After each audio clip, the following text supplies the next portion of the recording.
Hello everyone. सो आज की video में हम लोग एक नई वीडियो सीरीज स्टार्ट करने वाले हैं जो कि अबाउट है भारतीय न्याय संहिता।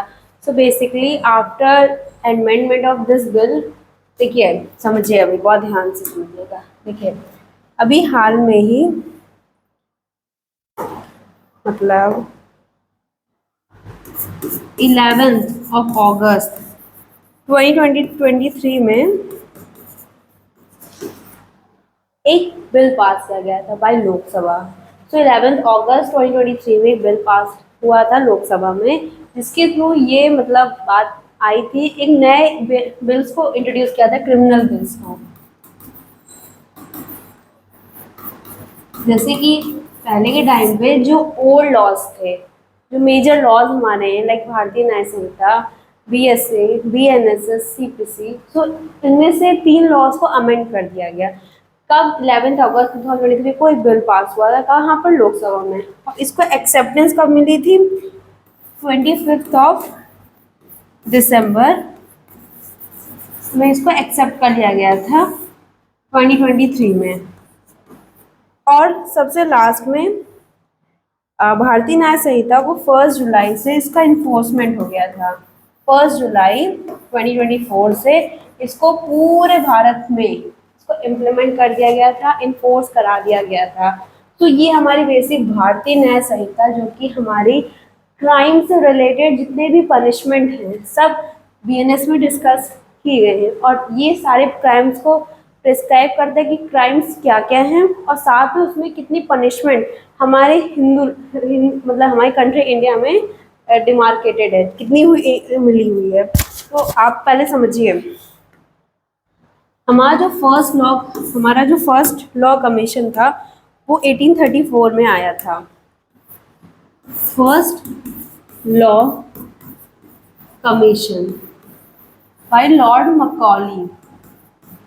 फर्स्ट लॉ कमीशन आया था लॉर्ड मकॉली द्वारा। कब? 1834 में। इसकी चेयरमैनशिप कौन करता था? Lord Thomas Babington Macaulay. तो इन्होंने ही IPC बिल को इंट्रोड्यूस किया गया था। अच्छा, आपने कभी सोचा कि IPC इंट्रोड्यूस करने के पीछे का रीजन क्या था? पहले के टाइम पे जो पनिशमेंट, किसी एक कम्युनिटी में जो चीज़ पनिशमेंट है वो दूसरे में पनिश नहीं की जाती थी। तो इससे क्या था, बहुत ही डिफरेंसेस थे अमंग पीपल। तो जिस वजह से, इतने डिफरेंसेस होने की वजह से जो पनिशमेंट बहुत ही अनबायस थी, तो इसको एक यूनिफॉर्म कोड के फॉर्म में लाया था लॉर्ड मकाउली ने 1834 में। ठीक है, उसके बाद से इसका क्या, इसकी हिस्ट्री और समझते हैं हम लोग। तो यही इसकी हिस्ट्री थी। तो हम लोग पहले सब कुछ ब्रीफ देख लेते हैं, क्या क्या डिस्कशन है सेक्शंस में। तो देखिए, पहला हमारा प्रिलिमिनरी है जिसमें बताया गया सेक्शंस के बारे में। तो हमारा सेक्शन नंबर 1 से 3 हमारा डिस्कस करता है शॉर्ट टाइटल कमिटमेंट, कब से कब इम्प्लीमेंट हुआ, application, definition, general explanations, basic सी डेफिनेशन थी कि जो भी वर्ड्स हम लोग थ्रू आउट द इस पूरे लॉ में यूज करेंगे वेयर एक्ट में, उसका ये जनरल एक्सप्लेनेशन दिया गया है, डेफिनेशन दिया गया है, टाइटल के बारे में बताया गया है कि why it is said to be Bharatiya Nyaya संहिता। पहले क्या था? पहले हमारा पेनाल कोड था जो कि पनिशमेंट देता था, बट इसका मेन पर्पस है उन लोगों में इम्प्रूवमेंट लाना, सुधार लाने का अल्टीमेट ऑब्जेक्टिव है। तो it's not a penal law, it's improvement law, ये लोगों में बदलाव लाता है। और हमारा जो चैप्टर 2 है, कितने टोटल चैप्टर हैं? टोटल 14 चैप्टर्स हैं। टोटल हमारे 23 चैप्टर्स हैं। और कितने सेक्शंस हैं? 358 सेक्शंस हैं। टोटल कितने चैप्टर्स हैं? 23 चैप्टर्स हैं। और 23 चैप्टर्स हैं और टोटल सेक्शन 358 सेक्शन थे। तो पहले IPC में अराउंड 511 सेक्शंस थे, अब इसको कन्वर्ट करके 358। इतना छोटा होने के पीछे रीज़न ये है कि इसको सब सेक्शंस में इंक्लूड कर दिया गया कि एक सेक्शन के अंदर कुछ सारा, कभी कभी कुछ ऐसे भी लॉज है जो कॉलोनियल टाइप की, जब ब्रिटिशर्स हमारे में रूल करते थे तब के टाइम के कुछ लॉज थे, उसको चेंज करके उसको हटा दी क्योंकि उसका कोई यूज़ नहीं। तो यही सब से इसको समराइज कर दिया गया है। तो अब पहले हम लोग थोड़ा सा इसको देख लेते हैं बेसिक सा कि कौन से चैप्टर के सेक्शन के बारे में बात करता है। हाँ, तो सेक्शन नंबर 1, 2, 3 हमारा बात करता है मीनिंग, डेफिनेशन, एक्सटेंट और जनरल एक्सप्लेनेशन के बारे में। चैप्टर 2 हमारा पनिशमेंट से रिलेटेड, जो कि सेक्शन नंबर 4 से 13 बात करता है पनिशमेंट के बारे में। इसमें हमें पढ़ता है टाइप्स ऑफ पनिशमेंट कि किसमें हम लोगों को लाइफ इम्प्रिजनमेंट मिलेगा, किसमें फाइन मिलेगा। तो इन सभी पनिशमेंट के बारे में दिखाया है, death penalty, imprisonment, fine and community service. कभी कभी क्या करता है ना, किसी को आप पनिश ना करके उसको कुछ काम करवा देते हो, तो काम करने के बाद भी इंसान के अंदर इम्प्रूवमेंट आ जाते हैं। इसका भी एक इम्पोर्टेंस है। अब देखिए जनरल एक्सेप्शंस, जो कि 4 से 14 सेक्शन बात करते हैं जनरल एक्सेप्शन के बारे में। 14 से 44 defence such as insanity, intoxication, consent, private defence. So section 14 से 44 हमारा ऐसे मतलब डिफेंसेस के बारे में बात कर रहा है जो जनरल एक्सेप्शंस के अंदर आता है। लाइक कभी कभी कुछ ऐसे केस में क्राइम तो कमिट होता है, बट एट दैट टाइम वो एक ऐसी कंडीशन में होता है जहाँ पनिशमेंट देना जस्टिस नहीं होती है, तो उस समय उस पर्सन को कोई प्रॉब्लम होती है, लाइक पागलपन होता है, या फिर वो नशे के हालत में कोई ऑफेंस कमिट कर देता है, या फिर किसी ने जानबूझ के उसको नशा कराया होता है। तो एज ऑफेंसेस को हम डिस्कस करते हैं सेक्शन नंबर 14 से 44 के बारे में। अब of abetment, criminal conspiration, abetment. Abetment मतलब किसी को अबेट करना, किसी को मतलब जानबूझ के मतलब किसी के साथ कुछ षड्यंत्र रचना, किसी से कोई जबरदस्ती काम करवाना। तो 45 से 62 हमारा बात करता है अबेटमेंट से रिलेटेड। विमेन्स और चिल्ड्रन के अगेंस्ट जितने भी ऑफेंसेस हैं उसको एक कैटेगरी में डाल दिया गया है। 63, 69 जितने भी हमारे सेक्सुअल ऑफेंसेस हैं, असॉल्ट हैं, ठीक है, sexual offences 66, 99 assault offence related, मतलब सबको एक जगह कर दिया कि जितने भी सीरियस क्राइम्स के against women and causing miscarriages, offences against human body, section 100 से 140 offences affecting human heart, wrongful restraint, kidnapping and abduction, किसी को जोर जबरदस्ती उसको किडनैप कर लेना या रूम में कन्फाइन कर देना, उसको रोकना कहीं बाहर निकलना। ऐसे तो जितने भी ऐसे क्राइम्स हैं जो कि ह्यूमन बॉडी को अफेक्ट करते हैं, जैसे कि बेसिकली जो क्राइम्स होते हैं वो 3 तरीके से कमिट होते हैं। ऑफेंसेस अगेंस्ट स्टेट, आप राज्य के अपने देश के अगेंस्ट क्राइम कमिट कर सकते हैं। आप एक पर्सन ह्यूमन बॉडी के अगेंस्ट क्राइम कर सकते हैं। आप किसी की प्रॉपर्टी के अगेंस्ट क्राइम कमिट कर सकते हैं। तो इन सब तरीकों से आप किसी भी पर्सन के साथ ऑफेंस या क्राइम कमिट कर सकते हैं। अब जैसे प्रॉपर्टी के अकाउंट जितने में से कि कोई किसी की प्रॉपर्टी को चोरी कर लिया, theft, extortion, robbery, mischief and related offences हमारे सेक्शन 140 से 160 में डिस्कस होते हैं।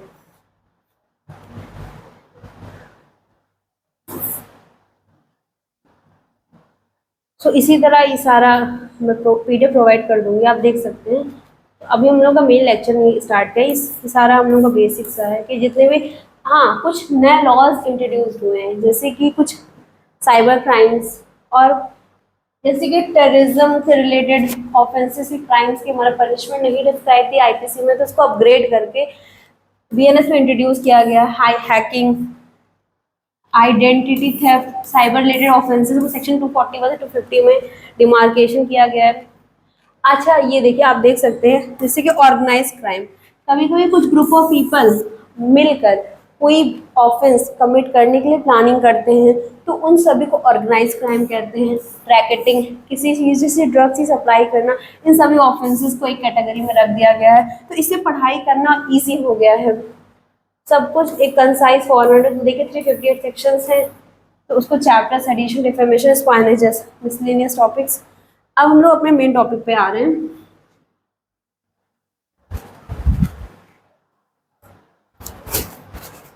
सो नाउ हम लोग अपना BNS का एकदम बेसिक से स्टार्ट करने वाले हैं। तो पहले हम लोग ने समझा थोड़ा सा इसके बारे में, लाइक कितने सेक्शंस होते, चैप्टर्स होते हैं। अब हम लोग ब्रीफ हिस्ट्री पहले पढ़ेंगे क्रिमिनल लॉ के बारे में, कि कहाँ से IPC का इंट्रोडक्शन हुआ। फिर उसके आगे हम लोग पढ़ेंगे मेंसरिया के बारे में, जो कि क्रिमिनल इंटेंशन, जो कि क्राइम कमिट करने का बेसिक एलिमेंट होता है, सब पढ़ेंगे। तो सबसे पहले हम लोग इंट्रोडक्शन पढ़ते हैं क्रिमिनल लॉ के बारे में। देखिए पहले हम लोग समझेंगे तो brief history of criminal law. तो बेसिकली BLLB KLS की नोट्स है सेमेस्टर एग्जाम्स के लिए, तो इतना आप अच्छे से अगर लिख देंगे आपको डेफिनेटली आप यूनिवर्सिटी एग्जाम में टॉप कर जाएंगे। तो पहले आप समझिए टॉपिक जो कवर हम लोग आज करने वाले हैं। हम लोग पहले क्रिमिनल लॉ के बारे में पढ़ेंगे, फीचर्स ऑफ द आईपीसी, की changes in the BNS, extend and operation of the BNS, कि कहाँ कहाँ तक इसका एक्सटेंट है, इंटर टेरिटोरियल, एक्स्ट्रा टेरिटोरियल, हमारे देश के अंदर, हमारे देश के बाहर के जो फॉरेन रेजिडेंट है वो अगर इंडिया में आकर क्राइम कमिट करती है या फिर इंडिया कोई रेजिडेंट बाहर जाके कोई भी ऑफेंसेस कमिट करा तो क्या उसके लिए पनिशमेंट इस टाइप के, इसका सबके बारे में हम समझने वाले हैं आज। तो पहले इंट्रोडक्शन पढ़ते हैं क्रिमिनल लॉ के बारे में, तो लाइन टू लाइन आप फोकस करिएगा। सुनिए, Indian penal code IPC 1860 was drafted by lord Macaulay. तो लॉर्ड मकॉली जी का नाम आप जरूर याद रखिएगा। तो इन्होंने सबसे पहले कोडिफाइड फॉर्म में इंडिया में लॉ ऑफ क्राइम को इंट्रोड्यूस किया गया था विथ 3 अदर कमिश्नर्स, मतलब इनके साथ 3 अदर कमिश्नर्स थे। The first law commission prepared to draft the Indian penal code. The bill was passed on 6 October 1860। तो इस बिल को कब पास किया गया था? 6 October 1860 and came into operation on 1 जनवरी 1862। इसको इम्प्लीमेंट कब किया गया था? 6 अक्टूबर 1860। 6 अक्टूबर 1860 में इस बिल को इंट्रोड्यूस किया गया और इसका ऑपरेशन मतलब ये कब से लागू हुई थी? ये लागू हुई थी 1 जनवरी 1862 में। तो टाइमलाइन याद रखिएगा। Criminal law is a complex system of laws and rules that define criminal acts, मतलब क्राइम्स को डिफाइन करता है, उसकी पनिशमेंट को डिफाइन करता है and outline the rule guiding the process from investigation arrest to sentencing and trial. मतलब ये सारा प्रोसेस एक्सप्लेन करता है कि किस तरह पहले पनिशमेंट डिफाइन होगी, देन उसके लिए ट्रायल चलेगा, फिर कैसे कैसे इन्वेस्टिगेशन होगी एंड तुम्हें उसको पनिश किया जाएगा। इन सभी को क्रिमिनल लॉ में इंट्रोड्यूस किया गया। The term criminal law or law of crime mainly tends to include a substantive criminal law। देखिए, सब्सटैंसिव और प्रोसीजरल बहुत ही बेसिक सा डिफरेंस होता है दोनों में। सब्सटैंसिव लॉ वर्सेस प्रोसीजरल लॉ। देखिए, सब्सटैंसिव लॉ हमारा डिफाइन करता है कि क्राइम एक्चुअली है क्या, और प्रोसीजरल हमारा ये बताता है कि इसके लिए कैसे कैसे ट्रायल्स होंगे, कैसे कैसे इसके लिए पूरा प्रोसेस कोर्ट में चलेगा, उसके लिए कैसे इन्वेस्टिगेशन होगा, इन सब के बारे में जो प्रोसीजर से रिलेटेड क्राइम होते हैं उनको प्रोसीजर में सब्सटैंसिव लॉ। तो बेसिकली हमारा आईपीसी मतलब बीएनएस वो एक सब्सटैंसिव लॉ है, ना कि प्रोसीजरल लॉ। ठीक है, the Indian penal code enacted in 1860 is the principal criminal code of India. Its history is intertwined with the British colonial rule in India and the efforts to codify and consolidate laws governing criminal behavior. Here is an overview of the history of the IPC. तो सबसे पहले हम history of the देखिए pre colonial period, Britishers जब हमारे country को colony बनाए थे उस टाइम की कोडिफाइड फॉर्म थी आईपीसी। बट इतने सालों के बाद गवर्नमेंट को ये लगा कि कुछ मॉडर्न लॉज को इम्प्लीमेंट करने के लिए, जितना क्योस है इसमें आईपीसी को उसको इम्प्रूव रिफॉर्म करने के लिए एक मॉडर्न लॉ लाया जिसको हम भारतीय न्याय संहिता बोलते हैं। Pre colonial legal system pre, अब देखिए सुनिए, जब आईपीसी एक कोडिफाइड फॉर्म नहीं था उससे पहले क्या कंडीशन थी हमारे कंट्री इंडिया की जिस वजह से इसको इंट्रोड्यूस किया गया। देखिए, pre colonial time, before the advent of, जब ब्रिटिशर्स नहीं आए थे, ब्रिटिशर्स का रूल नहीं था, before the advent of britisher rule India had a diverse legal system consisting of customaries laws, religious laws and local regulations. तो जब हमारे ब्रिटिशर्स नहीं थे तो हमारे कुछ कस्टम रीति रिवाजों को कानून की दर्जा दिया जाता था। तो जैसे कि हिंदू धर्म में जो चीज़ें क्राइम है वो मुस्लिम में क्राइम नहीं थी, और जो चीज़ें मुस्लिम में क्राइम है वो हिंदू में क्राइम नहीं थे। इस वजह से बहुत सारी कन्फ्यूजन होती थी। तो लोगों ने सोचा, फिर the administration of justice varied across regions and communities with traditional system of justice prevailing different parts of the country. Different country में मतलब कंट्री के हर पार्ट में डिफरेंट पार्ट में हर चीज़ के लिए different rule, just because of their very diversity. बहुत सारा बदलाव था तो लोगों ने कानूनी बदलाव किया था। अब देखिए, ब्रिटिश कॉलोनियल रूल जब आया, जब ब्रिटिशर्स हमें कॉलोनी बनाई, तो the establishment of Britishers colonial rule in India, there was a need for a uniform legal system to govern the diverse population of the subcontinent. हमारे कंट्री इंडिया में जिसमें different community के लोग, different religion के लोग एक साथ रहते थे, इतनी डाइवर्सिटी को हैंडल करने के लिए कोडिफाइड फॉर्म में लॉ लाना बहुत ही ज़रूरी फील हुआ, तो the British east India company initially administered justice through a combination of English common law, Muslim law. जैसे कि मुस्लिम में शरिया लॉ चलता था, वो लोग अपना लॉ यूज करते थे, Hindu law and local regulation. तो इससे जस्टिस नहीं हो पा रही थी यूनिफॉर्म वे में। अब देखिए क्या क्या कोडिफिकेशन की जरूरत क्यों पड़ी, आखिर आईपीसी को लाने की नीड क्यों फील हुई। The complexity and diversity of legal system in India led to the inconsistencies of and confusion in the administration of justice. न्याय देने में इतनी दिक्कतें आ रही थी जब ये कोडिफाइड फॉर्म में नहीं था, तो इस वजह से इसकी नीड फील हुई कि इसको एक कोडिफाइड फॉर्म में ले आया है। There was growing demand, तो लोगों ने डिमांड करने लगा शुरू किया कि मुझे हम लोगों को एक कोडिफाइड फॉर्म चाहिए क्रिमिनल लॉ का, एंड कंसोलिडेट सभी लॉज को कंसोलिडेट करके एकत्रित करके एक कोडिफाइड फॉर्म में लाया जाए, एंड इंश्योर यूनिफॉर्मिटी। यूनिफॉर्मिटी मतलब हर जगह चीजें सिमिलर हो, क्लैरिटी हो लीगल मैटर्स में। अब इसमें मैकॉली ने, लॉर्ड मैकॉली ने क्या क्या एफर्ट्स डाले। Macaulay's draft. In 1834, Lord Thomas Babington Macaulay was tasked with drafting a comprehensive penal code for India. His draft based in English common law principle. तो बेसिकली ये इंग्लिश क्रिमिनल लॉ मतलब English जितने English common law principles थे उस पर based था, ना कि ये हमारे हिंदू को इनकलकेट कर रहा था। तो इस वजह से भी गवर्नमेंट को फील हुआ कि इसको रेगुलेट, इसको चेंज करना नीड है, क्योंकि वो उस टाइम का था। And aimed to unify and systematize, aim to unify and systematize,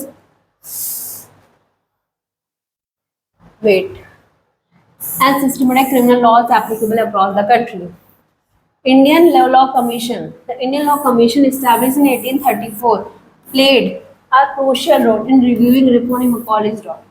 तो 1834 के जो हमारा क्या था, लॉ कमीशन था, उसने भी बहुत इंपॉर्टेंट रोल प्ले किया था उसको रिफाइन करने के लिए मकॉली का ड्राफ्ट को। फिर the commission chaired by lord Macaulay conducted extensive consultation revision to produce the final draft. देखिए मकॉली और अपने चेयर के साथ, मतलब जितने भी कमीशन के चेयर मेंबर्स थे, अलॉन्ग विथ लॉर्ड मकॉली ने बहुत एफर्ट्स डाल के ड्राफ्ट फाइनल तैयार किया था, जिसको लॉ कमीशन ने परमिट किया था कि इसको इम्प्लीमेंट किया जाए। अब हमारा इनैक्टमेंट ऑफ आईपीसी, अब आईपीसी कमिट इनैक्ट हुआ था, कब से लागू होता है। The final draft of the IPC was introduced in the legislative council in 1856। Passage and implementation after deliberation and amendments, बहुत सारी कॉन्वर्जेशंस हुई, नेगोशिएशंस हुआ आपस में, एक क्वेश्चंस हुए, ऐसे सारे आर्गुमेंट डिबेट्स के बाद फाइनली आईपीसी को इनैक्ट किया गया on 6 October 1860। It came into force on January 1, 1862। देखिए फाइनल ड्राफ्ट हमारा कब इंट्रोड्यूस हुआ था, 1856 में मकॉली का फाइनल ड्राफ्ट, ठीक है। फिर 6 अक्टूबर 1860 में क्या हुआ था, इसको इनैक्ट हुआ था, ठीक है, इनैक्ट हुआ था। फिर इसके बाद इसको 1 जनवरी 1862 को इसको क्या किया गया, इम्प्लीमेंट कर दिया गया,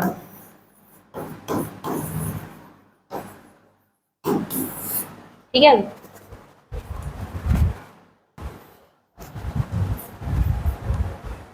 तो इसको फिर से समझते हैं हम लोग। फाइनल ड्राफ्ट, पहली बार इस बिल को 1856 में इंट्रोड्यूस किया गया था, फिर 6 अक्टूबर 1860 को इसको बिल से लॉ बना दिया गया बिकॉज ऑफ दी मतलब परमिशन मिल गई थी जो हमारे लॉ कमीशन के चेयर सबसे टॉप मोस्ट मेंबर थे। तो 1 जनवरी 1860 को इसको इम्प्लीमेंट कर दिया गया था, पूरी कंट्री में लागू हो गई थी। तो ये इसकी ब्रीफ हिस्ट्री थी। अब हम लोग फीचर्स पढ़ेंगे आईपीसी का।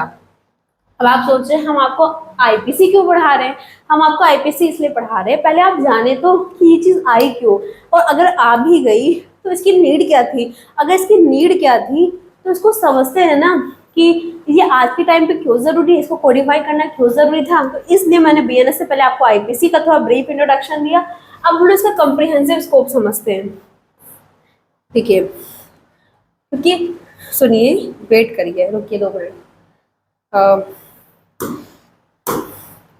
अभी मैं न्यू हूँ इस चीज को लेके, ठीक है। The IPC aim to cover wide range of criminal offences providing definitions classification and penalties for various act deemed punishable by law. तो आईपीसी का मेन पर्पस था पहले लॉ को, क्राइम को डिफाइन करना, उसके लिए पनिशमेंट को ग्रांट करना। तो इससे क्या होगा ना कि एक यूनिफॉर्मिटी, फिर uniformity, the IPC provided uniform legal framework applicable for the British India, मतलब जब ब्रिटिश टाइम का इंडिया था उसी के लिए यूनिफॉर्म लॉ को इम्प्लीमेंट कर दिया था। यूनिफॉर्म मतलब same law for everyone irrespective of their religion, their caste, their creed, their gender, everything.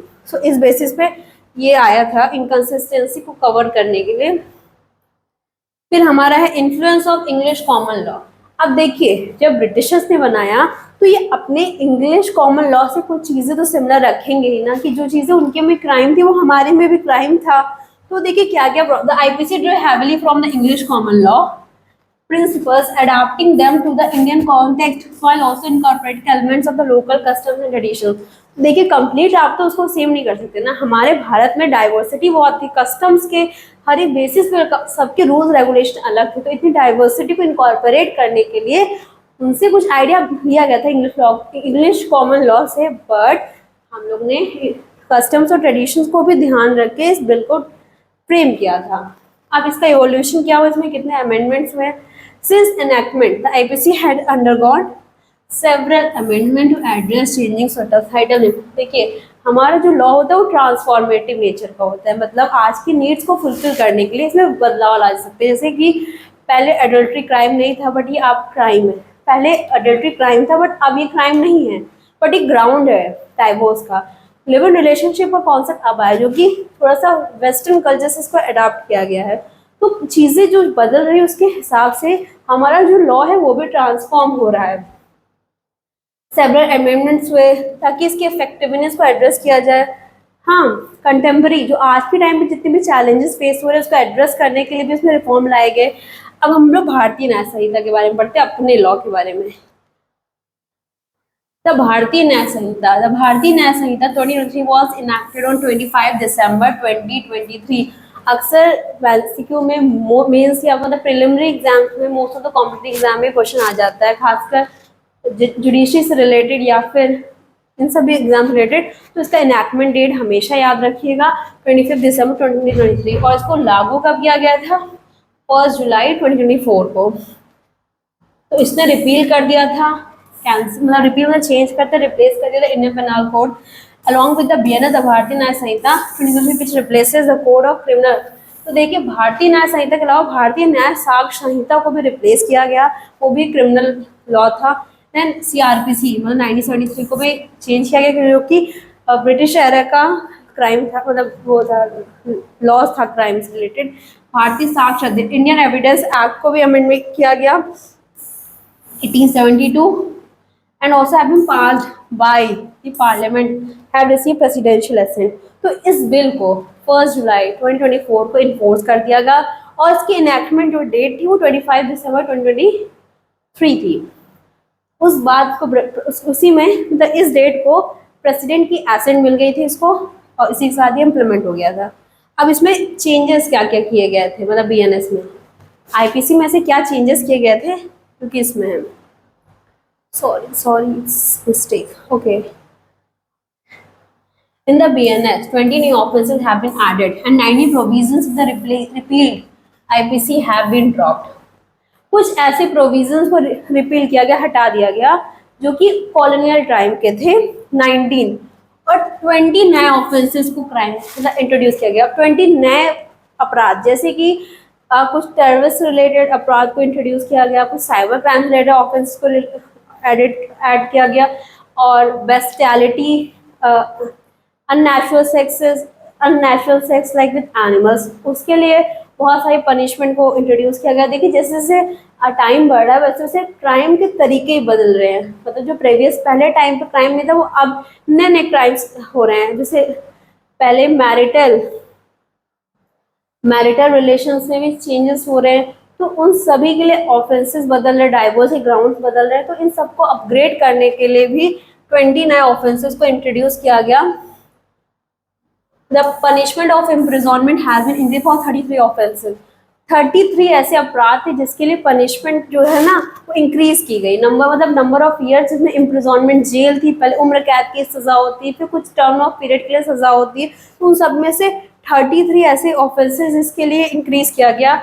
और fines have been increase for 83 offences. 83 offences के लिए क्राइम्स मतलब फाइन्स को ऐड किया गया। Mandatory minimum punishment has been introduce for 23 offences. 23 ऐसे offences के लिए मिनिमम पनिशमेंट को भी इंट्रोड्यूस किया गया। तो ये सब चेंजेस की नीड फील हुई। अब देखिए अब इसका एक्सटेंड कितना, ये कितने कितने जगह पर इसका मतलब कहाँ कहाँ तक एक्सटेंड होगा। Section 1 clause 1 of BNS which deal with the title, extent and operation of code. तो section 1 clause 1 of BNS talks about कि भारतीय न्याय संहिता टाइटल के बारे में बात करता है, इसका एक्सटेंट कहाँ है, कहाँ कहाँ इंडिया के टेरिटरी में और फॉरेन लैंड में कहाँ कहाँ तक इसका एक्सटेंट होगा, और साथ में ही बात करता है। तो यहाँ पर एक मिस्टेक हो गई। This act shall call to be the Bharatiya Nyaya संहिता। संहिता मतलब होता है कोड, ओके, और ये पूरे भारत में लागू होगा। Section 1 clause 3 also deals with the punishment of offences committed within India, provides that every person shall be liable to punish under this code and otherwise for every act or omission contrary to the provision thereof which shall be the guilty within India। अब देखिए इस line का मतलब समझिए, देखिए इसे बहुत ध्यान से इस लाइन का मतलब समझिएगा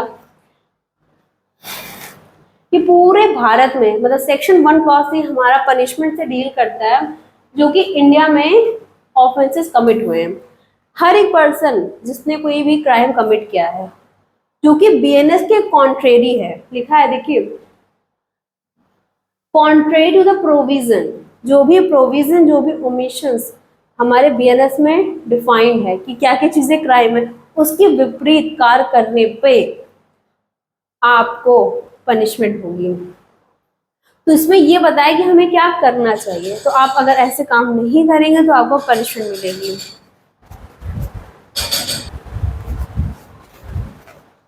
तो हम लोग पढ़ रहे थे कि किस तरह मतलब हमारा ये मतलब जुरिस्डिक्शन कहाँ कहाँ तक होगा उसके बारे में बात करता है। तो जैसे कि ये 2 केस लॉज हैं, इम्पॉर्टेंट लीडिंग केस लॉज है जो कि बात करते हैं सेक्शन 1 के बारे में, जो कि है इसके जुरिस्डिक्शन के बारे में कि कहाँ कहाँ इस BNS का जुरिस्डिक्शन है, कंट्रोल है। तो Mubarak Ali Ahmad versus state of Bombay, इस केस में क्या हुआ था, लिक्विड हिल स्टेट ऑफ यूपी जो कि जुरिस्डिक्शन की बात करते हैं। तो देखिए फर्स्ट केस आप पढ़ लीजिएगा कहीं से देख के, बट हमारा जो सेकंड केस है वो अबाउट दिस है कि कोई भी सैमसंग कंपनी जो कि फॉरेन कंपनी है, ठीक है, तो अगर उसका कोई भी डिस्प्यूट यहाँ राइज होता है, क्या हमारे यहाँ जुरिस्डिक्शन है, इवन दो वो यहाँ की कंपनी नहीं है बट स्टिल अगर उसका यहाँ सेटअप है तो कोर्ट के पास ही अथॉरिटी है to look into the matter even if it is beyond the territory of a country। तो इन 2 केस लॉस के बारे में हम लोग अपने नेक्स्ट वीडियो में डिस्कस करेंगे डिटेल में क्योंकि लैंडमार्क केस हैं। तो आगे बढ़ते हैं हम लोग।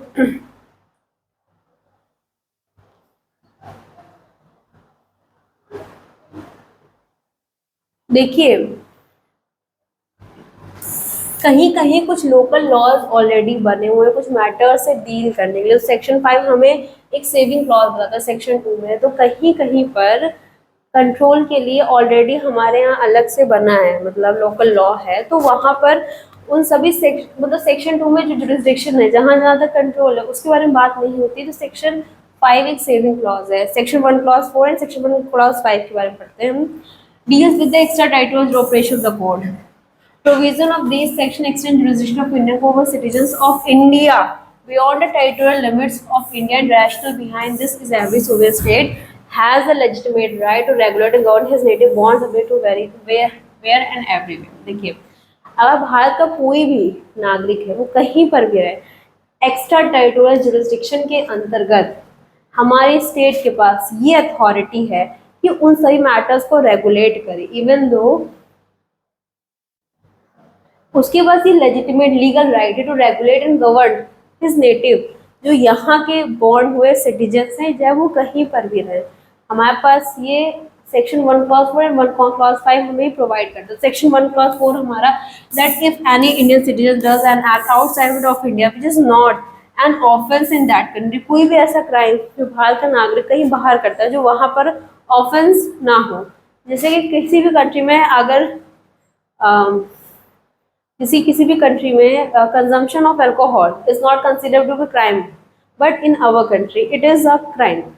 तो यहाँ पर जैसे कि अभी आप जैसे कि डाइवोर्स, हमारे हिंदू मैरिज के थ्रू शादी हुई और कोई फॉरेन रेसिडेंट बाहर जाके डाइवोर्स ले लेता है, वो बाहर का है बट स्टिल वो हमारे भारत का सिटीजन है, तो उसको इंडिया में वापस आके इंडिया की जुरिस्डिक्शन वाली डिस्ट्रिक्ट कोर्ट या फिर हाई कोर्ट में को डाइवोर्स के लिए पिटिशन फाइल करनी पड़ेगी इवन तो वो बाहर जाके रह चुका है। तो ये सेक्शन 1 क्लॉज 4 यही बात करता है। और सेक्शन 1 क्लॉज 5 क्या extended operation the court on the acts committed outside the territorial boundaries of India, उन सभी जैसे कि कोई इंडिया की शिप है उसमें ऑफेंस होता है, वो इंडिया की है, इसलिए इंडिया में बीएनएस की अथॉरिटी बनती है कि उसमें जो भी ऑफेंस है क्राइम है उसके लिए पनिशमेंट ग्रांट की जाए। अब section 1 clause 5 of BNS deals with the extension of court to extraterritorial offences and provide that these provisions के बारे में बताया था। पहला 1, 2, 3 सेक्शन 1 क्लॉज 5 में तीन पॉइंट से बात किया गया कि कोई भी citizen of India in any place without and beyond India any person और एनी शिप और air registered in India wherever it may be, वो जाए जहाँ कोई भी सिटीजन हो इंडिया का, वो जाए कहीं पर हो, फिर भी उस पर BNS अप्लाई होगी। उसने कोई अगर एक्ट या ऑफेंस कमिट किया हो, अगर कोई भी एक ऐसी शिप है जो इंडिया में रजिस्टर्ड है, वो कहीं पर भी हो wherever it may be, वहां पर भी BNS इम्प्लीमेंट होगा। Any person in any place without and beyond India committing offence targeting computer resource reported, कोई भी पर्सन बाहर का भी हो, वो जाए इंडिया को हो जाए ना हो, अगर वो इंडिया के में लोकेटेड कंप्यूटर्स पे कोई भी ऑफेंस टारगेट कर रहा है देन भी उसको लायबल ठहराया जाएगा। और फर्दर हम लोग बात करते हैं सेक्शन 1 क्लॉज 5 बहुत इंपॉर्टेंट है। वेट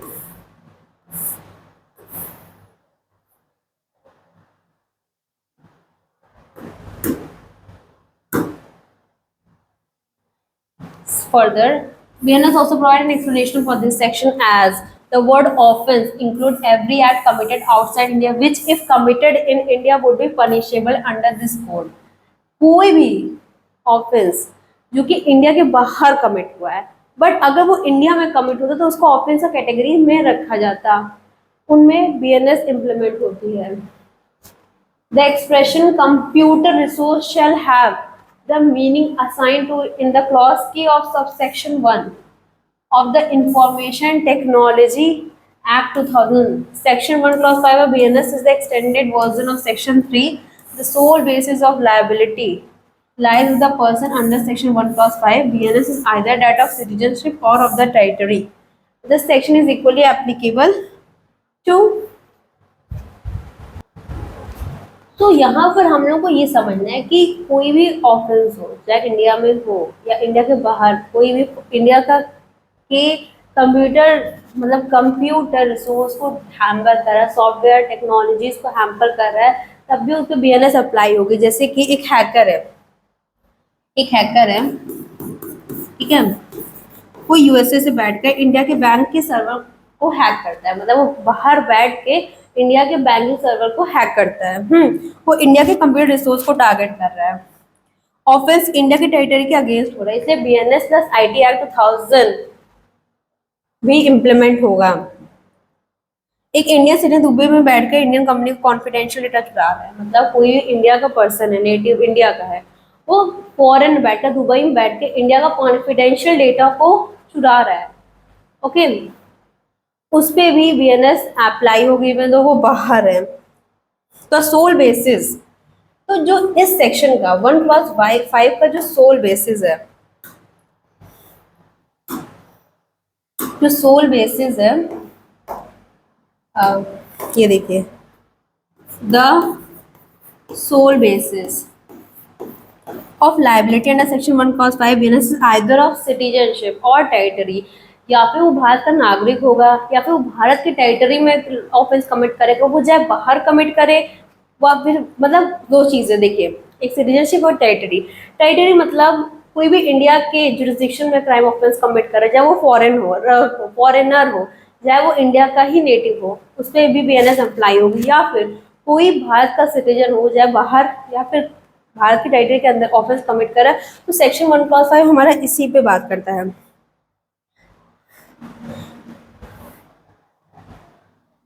तो कोई भी ऑफेंस जो इंडिया की टेरिटरी के बाहर कमिट हो रहा है, उसका इफेक्ट अगर इंडिया में है तो उससे बीएनएस इम्प्लीमेंट होगी।